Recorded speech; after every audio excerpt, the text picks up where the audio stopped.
Hello everyone and welcome to Wednesday night Boxes After Boston. By the way, I think I got sick in Boston because I'm not feeling well today. I barely dragged myself out of bed and I'm really kind of struggling to function. But when I got back, I had some boxes here and one package that I thought would be a wonderful thing to share because I was so lucky. When I moved into this apartment and I didn't have anything and I was starting over, so many people showed up. And I've let people know, like, hey, I'm good. I don't need anything at this point. I think there are a lot of people that need more stuff. But I've had people who've reached out and said, hey, I want to send something to you. Not because you need it, but because I want you to have it. And I think that's what this is. So, yeah, I wanted to share that with you because every time I get one of those messages or have one of those experiences, it's just really special to me. I mean, the whole Boston trip was really special. It was an amazing experience and something that I didn't expect. And I don't know, it just blows my mind. I mean, we had people come from other states to come see me speak in Boston, which just, again, feels surreal to me. So the first box is from Bonnie Pearl, which is an ice cream company. If you know anything about me, you know I love ice cream. So, we got thanks for giving us a try, and the Bonnie Pearl ice cream card, or ice cream company card. But obviously this isn't just ice cream, that wouldn't make sense. So, let's see how they have it set up.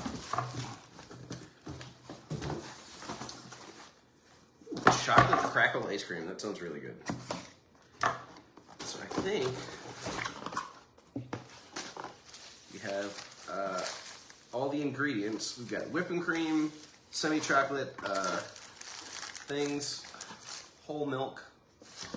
So all the stuff we need to make ice cream. Sugar. I didn't realize ice cream had that much sugar in addition to everything else, which explains why it's so good. More chocolate. This is going to be really good. All right, so these are the fixings for ice cream. But obviously that takes a process. I believe that's part of what this is. Because to make ice cream, you have to either be really patient. Like in prison, we used to do it with, actually, let me say, I never did it. Guys did it. I always just thought it was a horrible thing. You'd have to get as much salt as possible from the chow hall. You'd have to get buckets and buckets of ice. And you had to use the salt to make the ice colder than freezing, basically. Because if you put ice and salt water together, it'll lower the temperature. So they would use that to then mix the instant milk and the cocoa powder, whatever they had all together. And they would slowly, over hours and hours, make ice cream, which was amazing. But as far as I'm concerned, the much better option is to find somebody amazing who sends me an ice cream maker. I don't know how this works, but oh wow, creates fresh frozen treats in less than 20 minutes. So I'm gonna have to make ice cream on camera at some point. This is really cool. Wow. Well, now we have ice cream flavors and an ice cream maker, so that is gonna be the next project. And this is the third thing. So this is, with the nonprofit, we're expanding into doing narrative work. We just signed an agreement with the local restorative justice program, and we're really excited about being able to do a short documentary on them and the work they're doing and the impact they're having, which I think is really amazing. And we wanted to kind of highlight some of the things we're doing.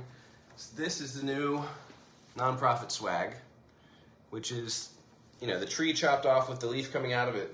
And I just love that. I just love the idea of a fresh start.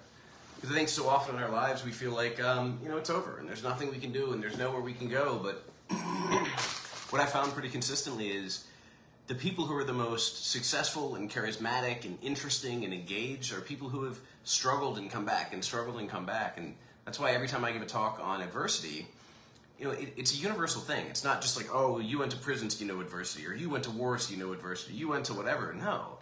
Adversity is a human condition. Nobody gets out of this life unscathed. The question really is, how do we deal with it? Do we face it head on? Do we try to fight with it and battle with it and let us break us down? Do we run away? Do we take our ball and do we go home?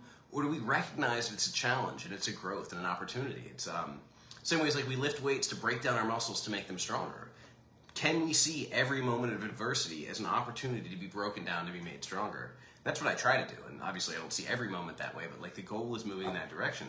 It's just such a powerful thing. So if you're interested in the Second Chancer swag, all proceeds go to the nonprofit, the 501c3. It's on the website, second-chancer.org. we're starting, like I said, look at the fundraising for the narrative project, for the documentary, which I think is going to be really neat. We're still working on this partnership with Cisco. We're finding more and more kind of resistance in local facilities to actually get Cisco training and then job placement into their facilities, which blows my mind because we have something that's like really helpful and powerful and positive. So I'm hoping we can kind of break down the doors with that. I just made a connection with a group out of Georgia that does online skills training. We've got them. I'm actually going to meet with the Juvenile Center tomorrow about that, about getting that in, about getting the Cisco thing in, and then about some further partnerships. And then, yeah, we'll see. I mean, I'm now on the board of a tech conference, Rally and Ventures, out in Indianapolis this August. So hopefully to make a bunch of connections there, go bring all the information, try to find out how we can find ways to connect the work we're doing and returning citizens or people who are still incarcerated with the tech field, because they have a great need for workers, and people getting out of prison have a great need for jobs. And it just seems like a great way to give somebody, especially the people who are there largely because they never had a chance or they never had a path. Like if you can have a job and you can have a promise and you can have an opportunity and you literally have a path when you get out, well, yeah, if you mess up, like obviously there's some responsibility there. Like you can't say I didn't have a chance. And obviously we need the mental health support and the kind of peer support to allow people to get there too, because I talked to Antoine Brenson, who runs a local life skills through cooking class, which is amazing. And what he said was so often they would get people jobs and they wouldn't show up. And when they asked them, when they finally like cornered them and asked them, people said, I didn't believe it could be true, or I didn't think I was good enough, or I didn't think I could make it. So they started this class where they build people up and they build different habits with them and they kind of do different self-talk.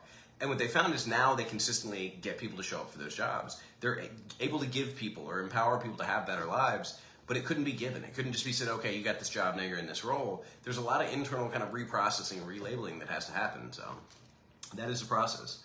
But I'm definitely looking forward to making ice cream, wearing a Second Chancer shirt, and now going to this tech conference in Indianapolis, which is bizarre because that's the other thing about travel. It's great when you go places that you get reimbursed for. Like the tech conference, I don't, because I'm on the board. I get the pass for free, but I have to pay to get there.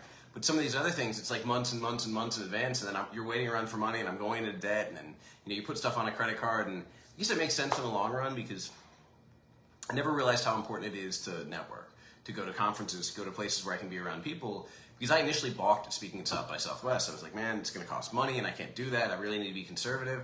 And people told me, like, hey, don't be stupid. Like, go, just go. And the people I met there and the opportunities, just meeting with Henry this past week, it let me know how big the world is. And like, I still want to do it. I got invited to one in England that I can't go to because of immigration stuff, but I will definitely check it out. And yeah, Boston was amazing. Boston was an awesome experience, and I cannot wait to go back. There's a really easy flight from city over for me up there, and I'm trying to get some points so I can figure out if I can take that flight sometime, because I really did like the city. But I also didn't see it when it was cold or like boiling hot, so I got to see it in the best time of year. So thank you all again, and I hope you have a wonderful time, and I will check in with you again soon.